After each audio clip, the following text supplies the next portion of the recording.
ఒక్కసారి కొమ్మూరి గోల్డ్ కి కాల్ చేయండి. తాకట్లో ఉన్న మీ బంగారాన్ని విడిపించి మార్కెట్ ప్రైస్ కి వాళ్ళు కొనుక్కుని మిగతా డబ్బులు మీకు ఇచ్చేస్తారు. అందరికీ నమస్కారం, వెల్కమ్ టు మనం టీవీ. నేను మీ పవన్ పేస్వాడ. మనతో పాటు సీనియర్ జర్నలిస్ట్ కట్టా కార్తిక్ గారు ఉన్నారు. ఆయనతో మాట్లాడదాం. అన్న నమస్తే. నమస్తే పవన్. వల్లభనేని వంశీ ప్రస్తుతం అనారోగ్యానికి గురయ్యారు, వైద్య సహాయం తీసుకుంటున్నారు. అయితే సత్యవర్ధన్ కిడ్నాప్ కేసులో బెయిల్ వచ్చింది. ఇంకా బయటకు వస్తారనుకున్నప్పుడు ఇంకా రిమాండ్లోనే ఉండాల్సి వచ్చింది. గన్నవరం టీడీపీ కార్యాలయంపై దాడి కేసులో దాంట్లో బెయిల్ వస్తే బయటకు వస్తారు, కొంత ఆరోగ్యం కుదుట పడుతుంది అనుకున్న తనలో వల్లభనేని వంశీ మెడకి మరో 2 కేసులు చుట్టుకోబోతున్నాయా? అక్రమ ఇళ్ల పట్టాలు, మట్టి స్కామ్. ఈరోజు విచారణకు రాబోతున్నాయి ఈ కేసులు. ఈ విచారణలో ఏం తేలబోతా ఉంది? వల్లభనేని వంశీ బయటికి వస్తారా రారా? ఏం చెప్తారు? గన్నవరం మాజీ ఎమ్మెల్యే వైసీపీ కీలక నేత వల్లభనేని వంశీ జైలు నుంచి బయటకు ఎప్పుడు వస్తారు? ఫిబ్రవరి నెలలో సత్యవర్ధన్కి సంబంధించిన కిడ్నాప్ కేసులో అరెస్ట్ అయ్యారు ఆయన. ఎవరి సత్యవర్ధన్? వల్లభనేని వంశీ ఎమ్మెల్యేగా ఉన్నప్పుడు టీడీపీ గన్నవరం పార్టీ ఆఫీస్ మీద దాడి చేపించాడు.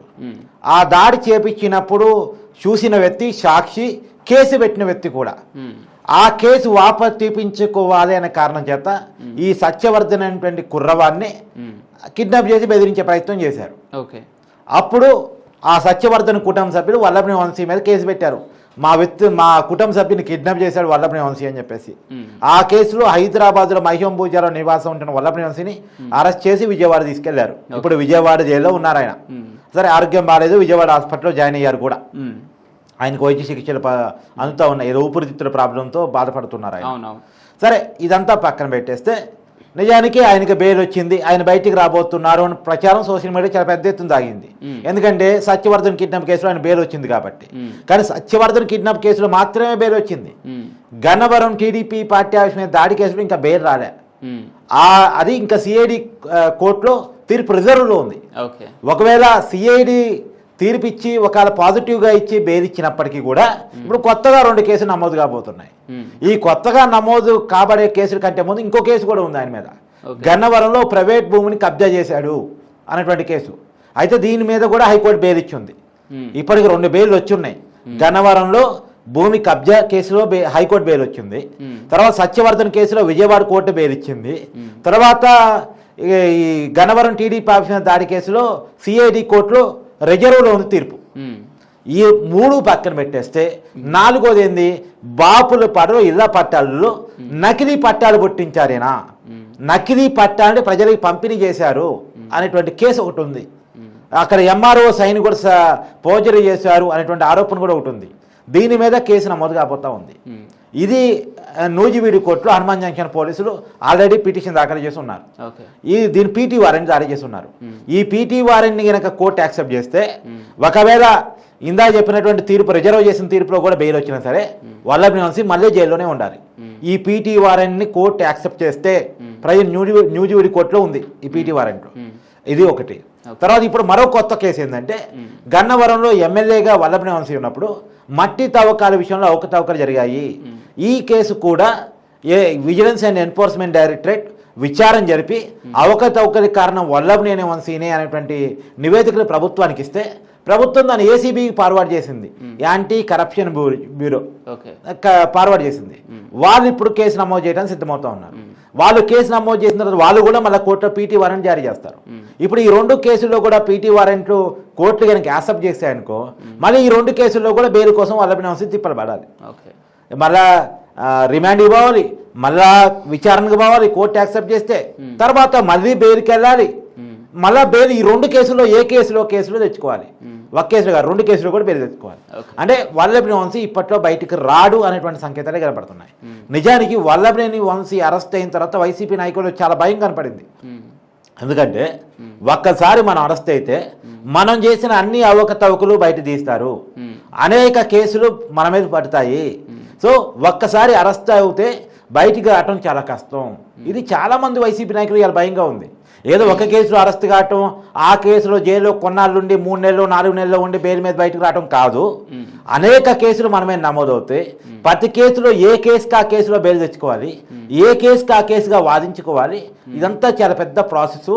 మనం కొన్ని సంవత్సరాల పాటు జైలు మగ్గాల్సిన వచ్చే పరిస్థితి కనపడుతూ ఉంది అనేటువంటిది చాలామంది వైసీపీ నాయకుల్లో భయం కప్పిస్తూ ఉంది. అందుకని చాలామంది వైసీపీ నాయకులు విచారణకు హాజరు కాకుండా తప్పించుకొని జరుగుతున్నారు. ఇప్పుడు ఎగ్జాంపుల్ నెల్లూరు జిల్లాకు సంబంధించిన మాజీ మంత్రి కాకాని గోవర్ధన్ రెడ్డి కొన్నాళ్ళుగా ఫోన్ స్విచ్ ఆఫ్ చేసుకుని ఎక్కడ తిరుగుతున్నాడో కూడా తెలవట్లేదు.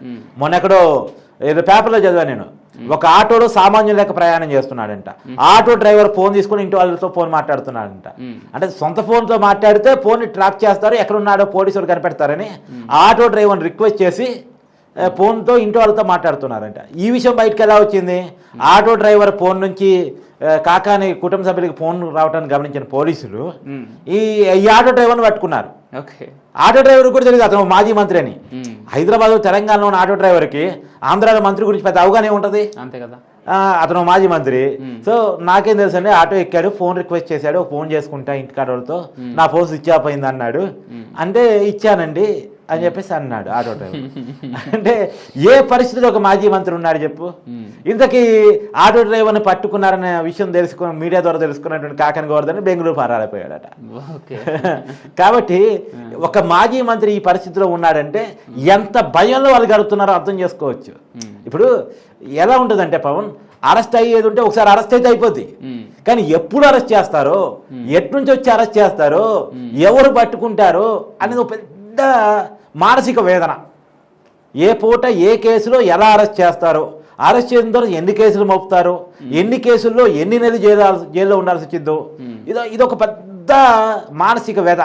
ఇవాళ నేను అనుకోవటం ఈ వల్లభనేని వంశీకి అనారోగ్యం కారణం కావటానికి కూడా కారణం మానసిక వేదే అనుకుంటా నేను. ఎందుకంటే నిన్నటిదాకా ఒక మాజీ ఎమ్మెల్యేగా కావచ్చు, అంతకుముందు పొలిటికల్ లీడర్గా ఒక రకమైన లైఫ్ స్టైల్లో బతుకుంటాడు. చుట్టూ హంగామా, జనాలు, కాన్వాయి, ఇదంతా ఒక రకమైన హంగు ఆర్భాటం కదా. సెల్యూట్లు, దండాలు, దస్కాలు, జిందాబాదులు, హడావుడి, ఆ రకమైన లైఫ్ స్టైల్లో బతికిన వాళ్ళు ఇలా జైల్లోకి పోయి ఒంటరిగా గదిలో బతకాలి అంటే, పోలీసులు చెప్పినట్టు చేస్తూ ఉండాలి అంటే కొద్ది కష్టమైన పని కదా. అదే పోలీసులతో సెల్యూట్ కొట్టించుకున్నటువంటి ఒక మాజీ ఎమ్మెల్యే ఇవాళ పోలీసు వాళ్ళు జైల్లో గదమాయిస్తుంటే అదిగో లైన్లో నిలబడు, అదిగో ఉప్మా కొద్దిగా వేసేసి తిను అంటే ఆ లైఫ్ స్టైల్ ఎలా ఉంటుంది? అదో రకమైనటువంటి వెద కదా. ఆ రకమైన పరిస్థితుల్లో వల్లభనేని వంశీ ఉన్నాడు అనేటువంటిది. నిజానికి ఇంట్లో మంచి బెడ్, తర్వాత ఏసీ, అన్ని సౌకర్యాలు ఉంటాయి, జైలు అవి ఉండవు కదా. సో ఆ లైఫ్ స్టైల్లో బతకడం ఎవరికైనా కష్టమే. ఆ లైఫ్ స్టైల్లో బతుకు కూడా ఏదో 2 నెలలు 3 నెలలు కళ్ళు మూసుకుందాం బయటకు వద్దాం అనుకుంటే కేసుల మీద కేసులు నమోదవుతా ఉన్నాయి. కాబట్టి ఈ వల్లభనేని వంశీ అరెస్ట్ అయిన తర్వాత వైసీపీ నాయకులు అందరిలో కూడా భయం స్టార్ట్ అయింది. కానీ ఈ భయం నేను అనేది ఏంటంటే ఖచ్చితంగా కావాలి. చట్టం అంటే భయం భక్తి లేకపోవటం అంటే ఇష్టారీతిని గత 5 సంవత్సరాలు చేసిన వాళ్ళు చాలామంది ఉన్నారు. ఇలా ఆర్కే రోజా కావచ్చు, అనిల్ కుమార్ యాదవ్ కావచ్చు, అంబటి రాంబాబు కావచ్చు, ఈ మనం చెప్పుకున్నటువంటి ఇతను కావచ్చు కాకాని గోవర్ధన్ రెడ్డి, తర్వాత పెద్దిరెడ్డి రామచంద్రారెడ్డి అటవీ భూములను ఆక్రమించుకున్నాడనేటువంటిది కావచ్చు, సజ్జల రామకృష్ణారెడ్డి అటవీ భూములను ఆక్రమించుకున్నాడు అనేటువంటిది కావచ్చు, ఇవన్నీ కూడా ఆశ్చర్యం కలిగిస్తా ఉన్నాయి. నేను చెప్తా ఉన్నాడు, నెల్లూరుకు సంబంధించినటువంటి మాజీ వైసీపీ నాయకుడు ఇప్పుడు బీజేపీలో చేరాడు రవిచంద్రారెడ్డి. ఒక నెల్లూరులోనే 3,000 ఎకరాలను సజ్జల రామకృష్ణారెడ్డి గారు 3,100 ఎకరాలు కబ్జా చేశాడండి అని చెప్తా ఉన్నాడు. అంటే ఎటుపోతుంది? ఎంత అసలు అటవీ శాఖ మంత్రిగా పెద్దిరెడ్డి గారు ఉండి అటవీ భూమిని ఆక్యుపై చేశాడు. అటవీని రక్షించాల్సిందే ఆయన, అటవీ శాఖ మంత్రి. ఆయనే అడవిని ఆక్రమించిన పరిస్థితి. గనుల శాఖ మంత్రి కూడా గనులు కబ్జా చేశారు, ఇసుకను కబ్జా చేశారు, మట్టిని కబ్జా చేశారు, అనే భూమి నుంచి ఆకాశం వరకు మధ్యలో ఉన్నటువంటి ప్రతి సహజ వనరుని కబ్జా చేసినటువంటి పరిస్థితి. ఈ రకంగా ఇన్ని నేరాలు చేసినప్పుడు వీళ్ళకి ఖచ్చితంగా చట్టం అంటే భయం కలగాలి. భయం లేకపోవటం వల్ల ఇవన్నీ చేశారు. మమ్మల్ని ఎవరు చేస్తారే, మమ్మల్ని ఏం చేస్తారే అనేటువంటి ఒక దాంట్లో ఇష్టారీతిని ప్రవర్తించారు. కిడ్నాప్లు చేశారు, బెదిరించారు, చంపబోయారు, ఇవన్నీ జరిగాయి. కాబట్టి వీళ్ళకి చట్టం అంటే భయం రావాలి. రెండోది, మళ్ళా ఏదైనా ప్రశ్నించారనుకో నోటికి వచ్చినట్టు తిట్టే పరిస్థితి. ఈవెన్ ఈ వల్లభనేని వంశీ ఇవాళ విలన్ కాబడ్డాడంటే కారణం ఏంది? ఇతని నోటి దూల. ఇతనికి అవకాశం ఇచ్చిన పార్టీ టీడీపీ, అవకాశం ఇచ్చిన నాయకుడు చంద్రబాబు నాయుడు. 2014 నుంచి 19 వరకు, 19 నుంచి 24 వరకు నిజానికి టీడీపీ ఎమ్మెల్యే. టీడీపీ నుంచి గెలిచి వైసీపీలోకి పోయాడు. సరే పోయాడు, అందరు పార్టీలు మారుతున్నారు. ఇయా రేపు పార్టీ మారేటప్పుడు అవకాశం ఇచ్చిన పార్టీ ధన్యవాదాలు చెప్పేవారు కదా. కావాలంటే నువ్వు పోతున్న పార్టీని పోగొట్టుకుంటే పో, కానీ నాయకుడిని తిట్టడం, సార్ నాయకుడిని తిట్టడం కూడా కాదు, నాయకుడు కుటుంబాన్ని తిట్టడం, ఇంట్లో ఉన్న ఆడవాళ్ళని తిట్టడం ఏంటిది?